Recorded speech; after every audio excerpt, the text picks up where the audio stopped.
Coronavirus encore, comment doivent s'organiser les obsèques en cette période de l'état d'urgence et la suspension des deuils publics? Le gouverneur de la ville a demandé aux gestionnaires des hôpitaux d'organiser les funérariums dans leurs différentes formations hospitalières et cela dans le respect strict des mesures sanitaires exigées. C'était au cours d'un échange. Jean-Tini Ngobila a voulu se rassurer des modalités pratiques quant à l'organisation des cérémonies funéraires dans les hôpitaux de la capitale. Avait interdit l'organisation de deuil dans les salles et les domiciles. Les dépouilles mortelles seront désormais conduites directement de la morgue au lieu d'inhumation. Cette mesure a été accueillie favorablement par la population. Comme je l'ai dit depuis ces derniers temps, c'est en pareille circonstance que le vrai changement de mentalité arrive.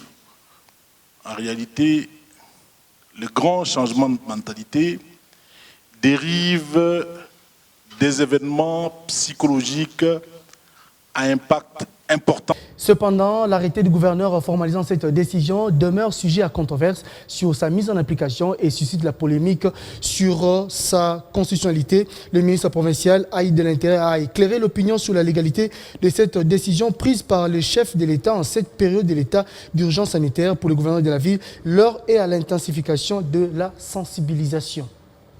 Son Excellence, Monsieur le gouverneur, en tant qu'autorité investie du pouvoir de police générale dans la ville de Kinshasa, a pris en date du 21 mars 2020 l'arrêté portant application des mesures relatives à la riposte contre la pandémie à coronavirus. En effet, si la police administrative a une fonction principalement préventive, l'exercice de celle-ci peut donner lieu à des sanctions. L'avertissement, l'amende, le retrait d'autorisation, la suspension, la dissolution. Au fait, au-delà de son caractère préventif, elle peut être répressive.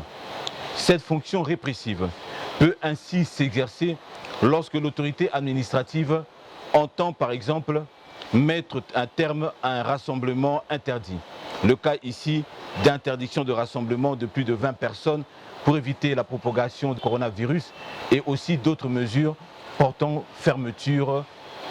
Donc voilà, ça c'était déjà pour porter à la connaissance de la population les mesures prises par son Excellence Monsieur le gouverneur. La teneur même de ces textes qui ont été prises, c'était d'abord pour éviter un comportement de confinement. Voilà, ces mesures ont été prises pour maintenir la population, un maximum de la population en dehors des marchés et aussi des comportements qu'il faut adopter dans le cadre des transports en particulier et aussi en général. Que ce soit au niveau des marchés. On a dit que les marchés ne sont réservés uniquement que pour les denrées alimentaires. Ceux qui ont des magasins à l'extérieur des marchés, qui vendent des jouets, ceci, cela, ils peuvent ouvrir. Mais évidemment, pas d'attroupement devant et aussi les mesures qu'on leur a données. Des mesures de nettoyage des mains avec hydroalcoolique, mais aussi de thermoflage.